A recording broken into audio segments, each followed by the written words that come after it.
আমাদের এখানে একটা বৌদির বেবি হয়েছে, তো আমি সকালে ওখানে চলে গেছিলাম মানে দেখতে, আর বাচ্চাদেরকে কান্না করাতে না সেই লাগে।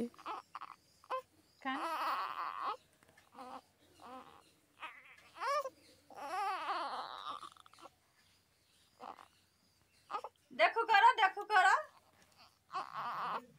চোখ বন্ধ করে কান্দবে, মুটু করেছে না খিদে লাগে থামাতে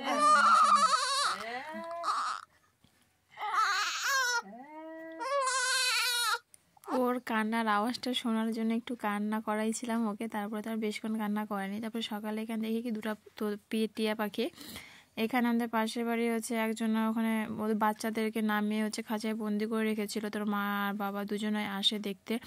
বাড়ির বাচ্চাগুলো মরে গেছে, টিয়া পাখিগুলোকে দেখে খুব কষ্ট লাগে জানো তো। ওইভাবে করে ওরা বাচ্চা দিয়েছে, ওরা নিজের মতো করে ইয়ে করবে, উড়বে কত সুন্দর, তা না খাঁচায় বন্দি করে রেখে দিয়েছে। আমি বলেছিলাম ছেড়ে দেয়, ছাড়লো না, কি আর করার আছে। তারপরে চলো বিয়ে বাড়ি আছে সেই জন্য এখানে মেহেন্দি পরবো। আর এখানে আমার মানে আমাদের পাড়াতে আমার একটা বান্ধবী যেটা একসাথে প্রাইভেট পড়তাম, তো ওর বিয়ে হয়েছে আমাদের পাড়াতে, তো ওকে আমি ডাক দিলাম যে একটু মেহেন্দি পরে। বিশ্বাস করবে না, এই উপরের হাতটা পরাতে ও 1 ঘন্টা লাগিয়েছে। তারপরে তো ও হাত লেগেছে, আমি বললাম থাক আর পড়াতে হবে না, আমি বাদবাকিগুলো নিজে নিজে পরে নেব। ওই শুধু এই 1 পৃষ্ঠাটাই পরিয়েছে ডান হাতে। তারপরে তো আমি একটু যখন বিকেল বিকেল টাইম হলো, মেহেন্দি তো উঠিয়ে দিয়েছে, আর বাদবাকি মানে একটা হাতে আমি পরে নিয়েছি। তো তোমাদেরকে পরে মেহেন্দিটা দেখাচ্ছি কেমন হয়েছে 2 হাতে আমার। এখানে আমি ম্যাগি বানাতে বসে গেছি, কারণ বিকেল টাইমটা একটু খিদে পেয়ে গেছিলো, তো এখানে আমি ম্যাগি বানিয়ে নেব একটু স্যুপ টাইপের মতো করে। এখানে আমি তেল দিয়েছি, তেল দিয়ে পেঁয়াজ লঙ্কা দিলাম, দিয়ে ভাজলাম, একটু স্বাদ মতো লবণ দিয়েছি, তারপরে ডিম দিলাম, ডিমটাকে ভালো করে ভেজে নিই। তারপরে যতটুকু পরিমাণ জল লাগবে আমি ততটুকু পরিমাণে জল দিয়ে দিয়েছি। তারপরে এখানে তো আমি 2টো ম্যাগি বানাবো, 2টো ইনাফ একজনের খাওয়ার জন্য। তো আমি এখানে ম্যাগি দিয়ে দিলাম, দিয়ে একটু ফুটানোর পরে আমি ম্যাগি যে মশলাটা থাকে সেটা দিয়ে দিয়েছি, সেটা দিয়ে নেড়ে চেড়ে একটুখানি ফুটে গেল।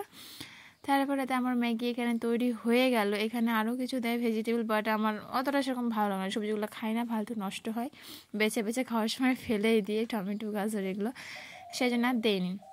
তারপর যখন তৈরি হয়ে গেল তো আমি এখানে খেতে বসে গেলাম। আর এই যে আমার মেহেন্দিটা দেখছো ভালোই কালার চলে এসছে এমনিতে, মানে আমার হাতে মেহেন্দির কালার এত সুন্দর হয় না কি আর বলবো। আমার যখন বরকে বলবো বলে না তোমার বর তো আর ভালোবাসে না, তাই মেহেন্দির কালার হয়েছে।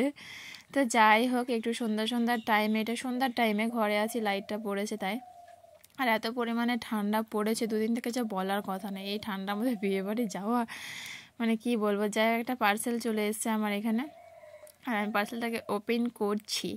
মানে এই টাইপের জিনিস আমি কোনোদিনও অর্ডার দিইনি, ফার্স্ট টাইম এরকম জিনিস অর্ডার দিই, কারণ এত সুন্দর লেগেছে না, কিউট একটা জিনিস, মানে বলার কথা নেই, মানে খুবই সুন্দর জিনিসটা। তো যাই হোক, এটা ঘর সাজানোর কাজে খুবই কাজে দিবে। আমার তো খুব পছন্দ। আমার হাজব্যান্ড বলে কি তোমার এতদিন যে কোনো কিছু অর্ডার দিয়েছো তার মধ্যে আমার এই জিনিসটা বেস্ট লেগেছে, আমার হাজব্যান্ড আমাকে নিজে বলছে। তো যাই হোক, ছোট্ট একটু মধ্যে দেখতে খুব কিউট, তাই হয়তো বলেছে যে এত সুন্দর লাগছে দেখতে। যাই হোক, কোনো জিনিস প্রশংসা না করলে এটার তো করেছে। আর দেখো মেহেন্দির কালারটা আমার হাতে কত সুন্দর উঠেছে না। তারপরে তো আমি এখানে না রেডি হয়ে গেছি, একটা বিয়ে বাড়ি আছে সেখানে যাব বলে। আমি এই যে শাড়ি পরে যে রেডি হয়েছি, একা একাই মেকআপ করেছি, অন্য সময় তো আমি তো লোকের কাছে মেকআপ করতে চাই। আমার হাজব্যান্ড বলছে যেতে হবে না, তুমি হচ্ছে নিজে নিজে ট্রাই করো, তোমার তো সবই আসতো, তোমার জিনিস দিয়ে তো অন্য লোকগুলো মেকআপ করে দেয় তোমাকে। ভাবলাম যে আমি একটু ট্রাই করি, বাট এখানে যেহেতু একটু ফিল্টার নেওয়া আছে তাই মেকআপটা না বোঝা যাচ্ছে না। নর্মাল ক্যামেরা করলে হয়তো মেকআপটা ভালো বোঝা যেত। আমি এখানে রেডি হয়ে গেছি, আমার হাজব্যান্ড এখানে ঘুমোচ্ছে, যেহেতু এখনও বিয়েবাড়িতে যেতে লেট আছে। আর আমরা এখান থেকে বরযাত্রী যাবো, প্রায় 1 ঘন্টা দূরে রাস্তা।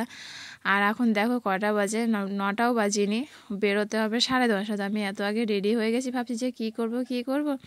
যাই হোক, আমি এই 1.5 ঘন্টা থেকে একটু রিলস বানিয়ে নিলাম। তারপরে এবার আমার হাজব্যান্ড যখন মানে 10টা প্রায় বাজতে চলো, তখন আমার হাজব্যান্ডকে বললাম চলো এবার রেডি হও, বেরোতে হবে। আর বাইরে বেরিয়ে এত পরিমাণে কুয়াশা, বিশ্বাস করে আমরা বিয়ে বাড়ি না যায় বাড়িতে ঘুরে চলে এসেছি, ভাবা যায় তাহলে কুয়াশা যে পরিমাণে ঠান্ডা।